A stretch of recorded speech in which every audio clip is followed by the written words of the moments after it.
Hello everyone, Science Viking here, and it's time to explore the giant sand tornado that is Cleyra.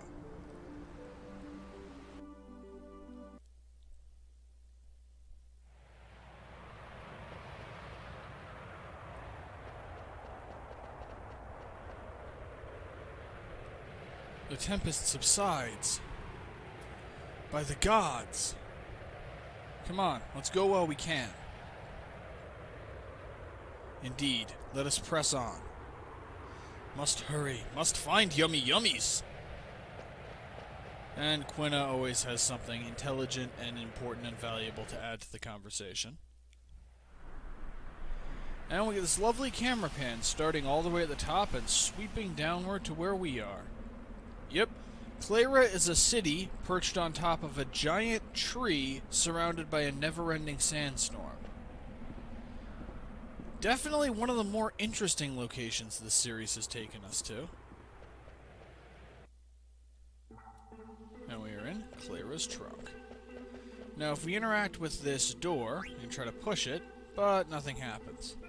However, if we come up here, we can pull this lever, and that opens the door. We're going to be doing a lot of stuff like that. Unsurprisingly, one of the other significant mechanics of this area is going to be sand.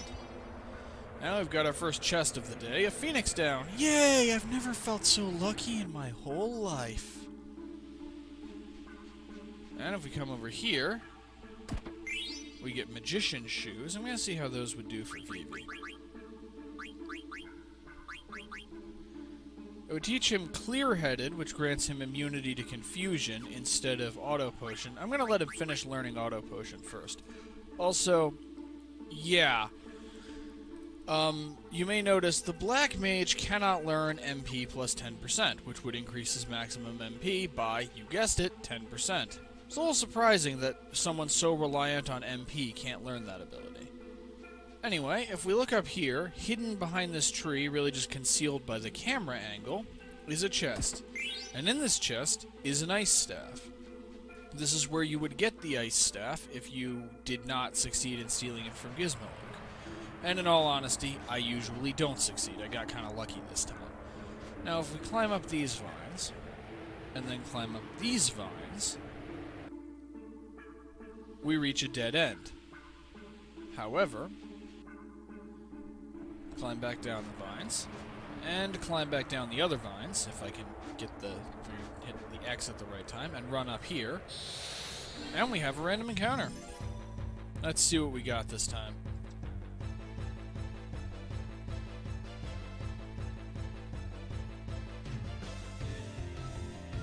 Ah, one of these, a zoo. It actually teaches one of Quina's more useful abilities. I am going to try to eat this thing. I'm actually going to start with an experiment. What happens when I hit it with Blizzara? It may not survive this, but it's probably not going to be the last zoo we encounter. Alright. And I'm also going to quick use an ether on Vivi.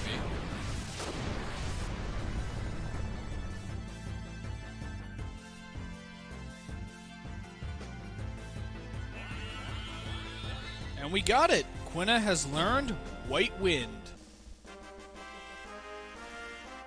Yay! And Zidane leveled up, and Zidane has finished learning What's That, which is the ability he was learning from the Butterfly Sword. So now we can switch him over to using the Ogre, which teaches Soul Blade. And I want to use an ether on Vivi. What Soul Blade does is it just inflicts whatever status effect is the add status effect for Zidane's current weapon, if that makes any sense. So, for example, looking at the Ogre, it has add status darkness, which means that if Zidane has the add status ability equipped and physically attacks, there's a chance it will inflict darkness. However, as long as he has the weapon, the Ogre, equipped, if he uses the ability Soul Blade, it will always inflict darkness. However, if he changes to a different weapon that, say, hypothetically caused add status poison and used Soul Blade would cause the poison status effect. It's actually a fairly neat ability. especially since it has quite high accuracy and doesn't cost very much. Now let's examine this hole. So dark, I can't see a thing. Okay, so because we are geniuses, we are going to have Zidane put his hand into the hole that he can't see inside of and hope that he doesn't lose any fingers. Uh-oh, sand's coming. Yeah, Zidane, that was really the best result you could hope for. And if we come down here, we see sand is pouring out of this hole that we actually came out of earlier. And if we climb up, this room is now filled with sand and can be explored. However, if we had not retrieved the ice staff earlier, we would have missed out on it permanently now. Actually, I think we would have. Apparently this chest survived the transition.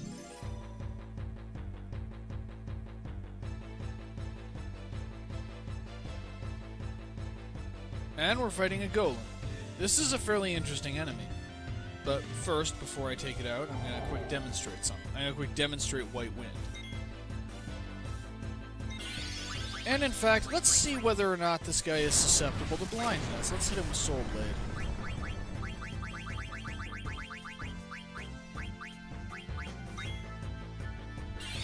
Alright, so Zidane is using Soul Blade. And yep, he is susceptible to blindness.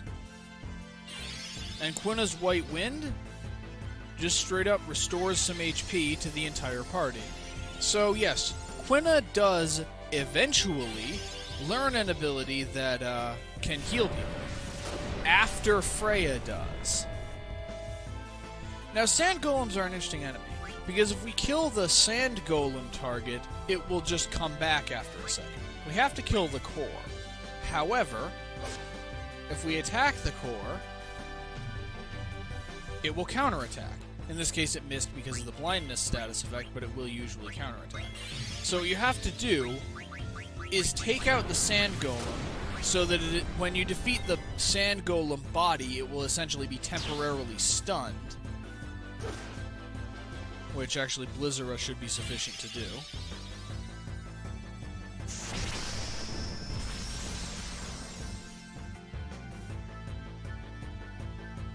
Or not. Oh, yep. It just took a second for it to take effect. Now that it's stunned, if we attack the core, it cannot counterattack. As you can see. However, after a little while in its collapsed form, if you don't finish it off first, it will recover and reconstitute the sand golem body. Now, the expected way to do this is to defeat the sand golem body, and then while the golem is down, you attack the core to finish it off. However, it always specifically counterattacks with a physical attack. So if you hit it with Soul Blade while Zidane is equipping the Ogre to inflict the blindness status effect, the counterattack will just never hit. And because the counterattack doesn't hit, there's now nothing it can do to punish you for going directly after the core. Also, thirdly, one hit on the core from Blizzara will usually just kill the core in one hit from full HP, not risking a counter because if it doesn't survive your attack, it cannot counterattack. And we have a Moogle up here, from whom we could potentially save. But first, let's give him a letter. Thanks for delivering the mail from Atla. From Atla to Monev. Kupo, strange people came into town and destroyed the entire place. What the heck is going on? Kupo! I don't want to see any more pointy hats. Monev should be careful too. Maybe you should move elsewhere. Things are terrible in Bermesia, Kupo. Are we gonna be okay, Kupo? And he doesn't have a letter for us. And I could save, but I'm not going to. And I could use a tent, but I'm not going to. Instead, we just continue exploring Cleyra's trunk. And here we have this helpful sign saying that Cleyra is this way. But if we go the other way, we find a chest. And in that chest, we find a flame staff, which would teach Vivi Fyra. We now have the ability to teach him all of the second tier elemental spells. I am going to have him finish mastering Blizzara first, though. Let me double check to make sure he hasn't already done that. Yep, he's still a fair ways away. And if we go through here, The obvious path is to turn left and go this way. If we do so, however, we can get this chest, which just contains a potion. But if we try to go up here, we can't because of the quicksand. So what do? Well, the answer is there's actually a lot of stuff in this area hidden by the camera perspective. We have the desert boots, which I believe we already had one of. We have, if it will let me, come on, a mithril vest. I'm actually not sure what exactly... That was the wrong button. I'm not sure what exactly the mithril vest does. Better defense than the chain plate, but without the strength bonus, and teaches auto potion instead of devil killer. I'm gonna finish learning devil killer first. And if we go over to here, we can run around through here to grab this chest containing a remedy. And have another random encounter. In a practice run for this area, I actually managed to make it through almost the entire area without a single random encounter. It was really weird. I'm tempted to put it on the internet just to prove that it happened. And these guys are not really that dangerous. The main gimmick of them is that they are highly resistant to physical attacks, but not really resistant at all to magic.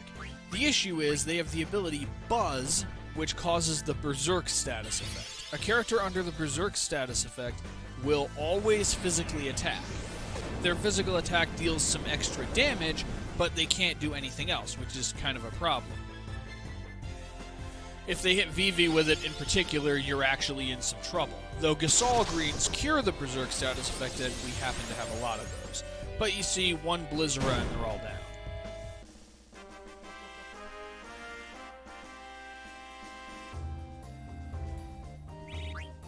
Alright, Vivi's gonna level up. I think Freya still won't quite yet. Let's check Vivi's equipment. Gonna switch him from the gold choker to the magician's shoes because they give him the same stat bonuses but teach clear-headed. We can't really improve on the cotton robe. We can, however, improve on the bone wrist with the leather wrist with a boost to spirit.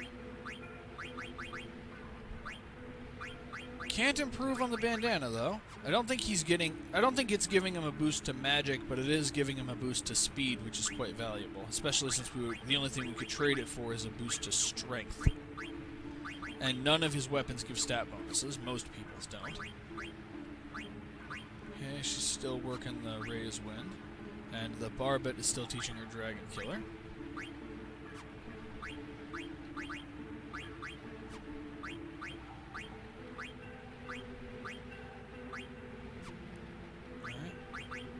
Oh, that teaches Bird Killer.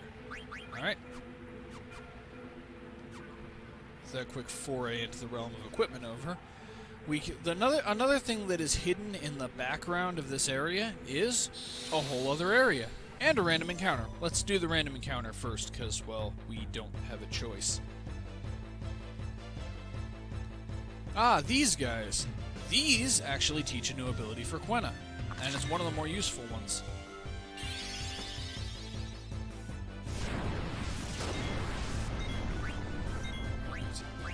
Blizzard, not Blizzara, just regular Blizzard on one of them. And I'm going to have Zidane, who is actually our strongest physical attacker, just hit the other one.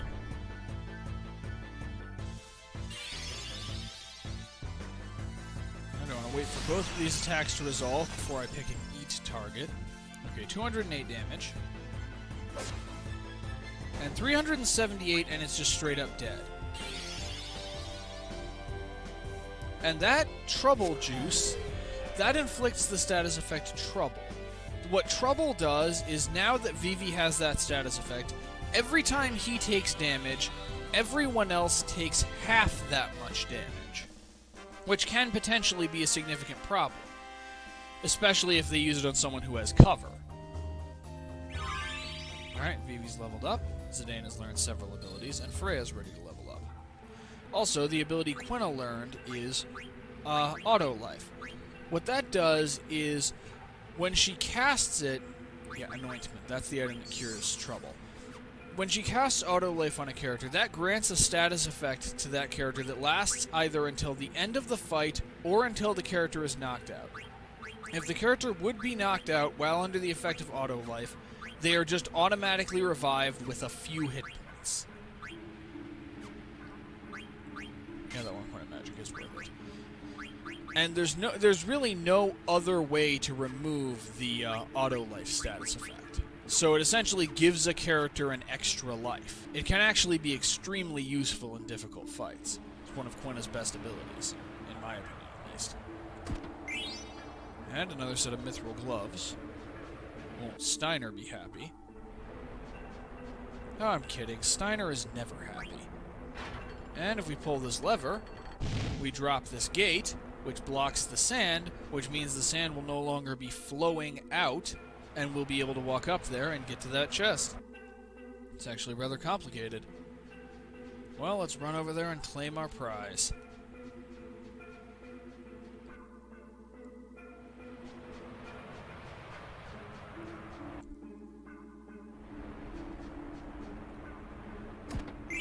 And we receive an elixir. Those are fairly useful. In case I haven't mentioned it before, an elixir fully restores a character's HP and MP up to their maximum. Later in the game, when characters' maximum HP and MP starts getting really high, this can be quite significant. Now you'll notice these 3 sinkholes in here. If you fall into one... Oh, well first let's slip past here and grab this chest. And we receive a high potion. If you fall into one, Zidane will start being pulled in and he'll tell you to mash the X button. If you don't, as long as you're not mashing the X button, he will gradually sink into the sand.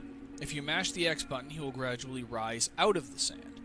When he reaches a certain height above the sand, he will immediately jump out in whatever direction he is facing at the moment.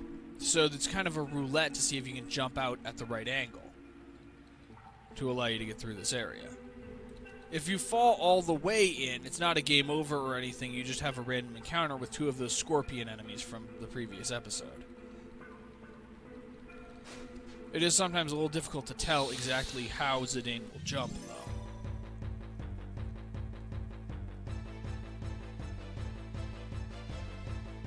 And 2 more carrion worms. Well, we already know what we get from... We already can't learn anything else from them, so let's just kill them this time.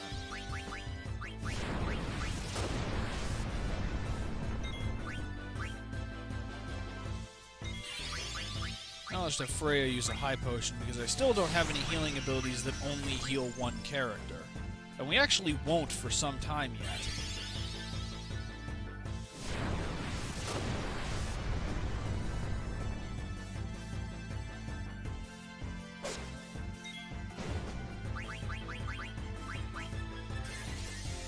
But yeah, we've got this guy's number.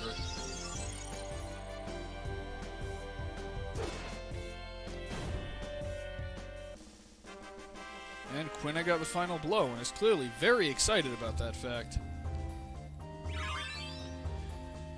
Okay, now it's both Quina and Zidane who are going to level up. I don't think I changed anything about Freya's equipment before.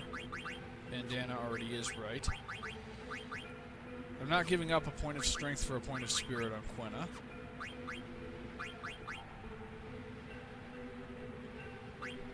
And honestly, 2 points of strength for 2 points of magic is actually a wash for our blue mage. So I'm going to keep Millionaire instead.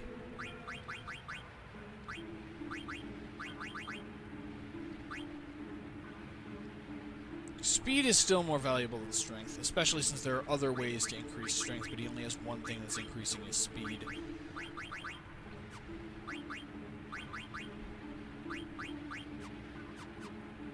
Since speed determines the rate at which a character's ATB gauge fills, it's obviously the most useful stat, since it doesn't just determine where in the turn order a character falls, it actually determines the total number of actions that that character will get.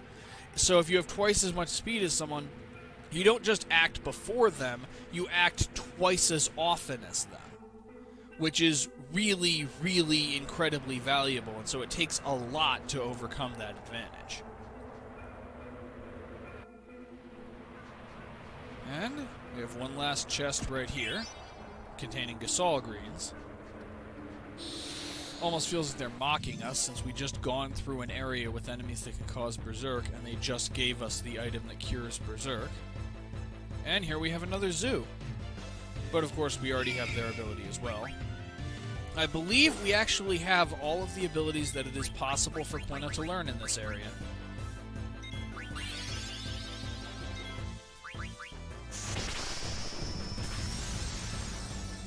And yeah, it's kind of hit and miss whether or not a zoo will survive being hit by Blizzara. It's a rather powerful ability. And Freya has learned Dragon Killer. What to change about her equipment in response to that? Yeah, I'll switch her back to the Iron Helm so she can learn level up. It'll be useful later. But there aren't going to be any more fights yet, because now we're climbing the ladder, and we're done. We have reached Cleyra.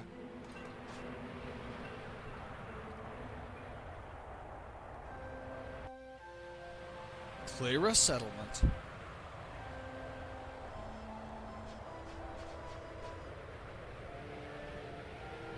Might you be Lady Freya?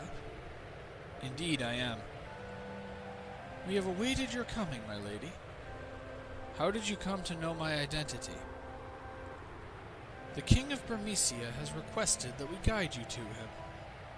Long live the King. Take me to him immediately. At once, my lady. Zidane, I shall go to see the King. Why not take this chance to rest? Yeah, good idea. This way, my lady. Allow me to be your guide and show you our town. Yes, please. Please walk this way, sirs. I go find yummy yummies by myself.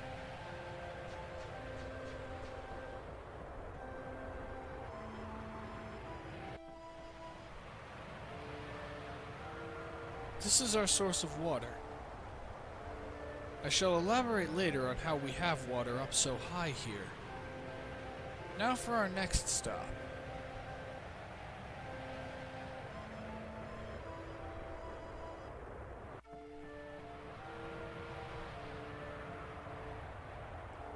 And this is the liveliest part of our town. But there's no market today, so the usual crowd is gone.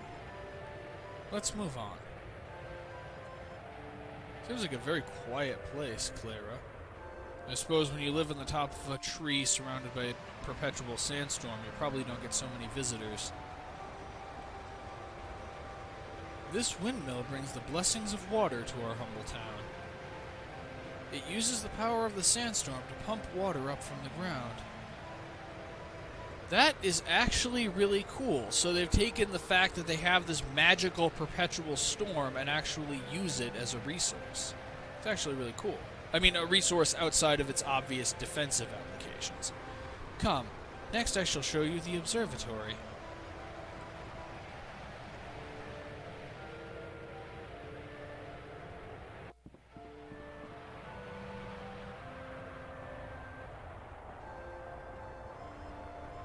The observatory is where the citizenry comes to relax. Here we observe our protector, the sandstorm, and here we pray to it. Next is the cathedral, the last stop on our tour.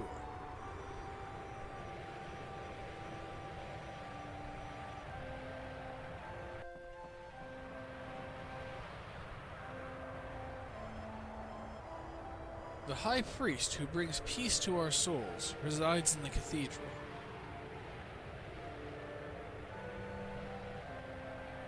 And they quick pan up to show us the top of the cathedral.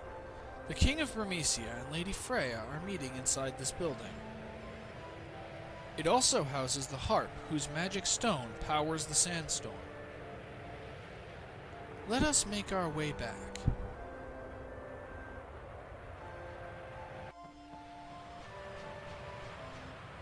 And that concludes the tour.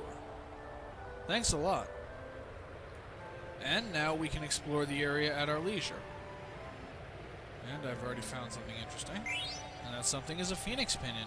That'll be valuable later. Pro tip, if you're playing this game along with me, you'll notice that phoenix pinions sell for a lot of money. Do not sell them. They will be important later. I'll explain that in actually a fair number of episodes from now when their relevance becomes more obvious. But do not sell your Phoenix Pinions, no matter how broke you are. And we have the active time event. No yummy yummies. This town got no yummy yummies anywhere. You know can make famous Alexandrian dish Queen's meal. You know have famous Southgate bunt cake. Quina appears to be going mad from starvation. And I recognize you. Burmesian soldier Dan. Hey, I remember meeting you in Burmesia. If there's anything I can do, just ask me. And there is something you can do, because this is our weapon shop. We get a new spear for Freya. We get the Maltina racket, which I believe we don't have any of right now. We already have a mithril rod, I know. He'll also sell us a flame staff and an ice staff, but not a lightning staff. We can get a needle fork, as if we didn't already have 2 of them. However, the mithril armlet, I believe, is new. Let's buy 3 of those for now. Mithril gloves we have plenty of, but thunder gloves are new. Let's get 2, because we do have another character who uses that armor type. And the mage's hat. Let's get 3 of those, because I'm betting that Dagger will want one. And the mithril helm. I already have 1 mithril vest, but let's get a few more. And unfortunately, we're too broke to afford mithril armor, but we can change that. What to sell? What to sell? I could sell Phoenix Pinions. You get 1,000 gil each for them, but no, I just told you not to do that. I'm not doing that. 150 gil each for ore.